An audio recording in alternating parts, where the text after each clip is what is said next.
दोस्तों जय श्री कृष्ण। आज श्रीमद् भगवत गीता अध्याय 17 का भावार्थ कर्म विकर्म एवं अकर्म की व्याख्या। कर्म क्या है और अकर्म क्या है, इस प्रकार इसका निर्णय करने में बुद्धिमान पुरुष भी मोहित हो जाते हैं। इसलिए वह कर्म तत्व मैं तुझे भली भांति समझा कर कहूंगा, जिसे जानकर तू अशुभ से अर्थात कर्म बंधन से मुक्त हो जाएगा।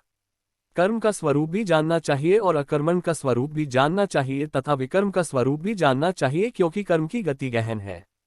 जो मनुष्य कर्म में अकर्म देखता है और जो अकर्म में कर्म देखता है, वह मनुष्यों में बुद्धिमान है और वही योगी समस्त कर्मों को करने वाला है।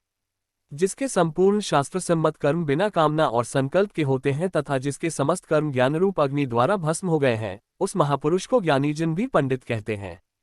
जो पुरुष समस्त कर्मों में और उनके फल में आसक्ति का सर्वथा त्याग करके संसार के आश्रय से रहित हो गया है और परमात्मा में नित्य तृप्त है, वह कर्मों में भलीभांति बरतता हुआ भी वास्तव में कुछ भी नहीं करता।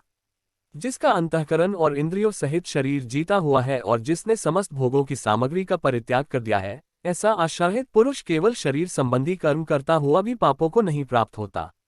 जो बिना इच्छा के अपने आप प्राप्त हुए पदार्थ में सदा संतुष्ट रहता है, जिसमें ईर्ष्या का सर्वथा अभाव हो गया हो, जो हर्ष शोक आदि द्वंद्वों से सर्वथा अतीत हो गया है, ऐसा सिद्धि और असिद्धि में सम रहने वाला कर्मयोगी कर्म करता हुआ भी उनसे नहीं बंधता।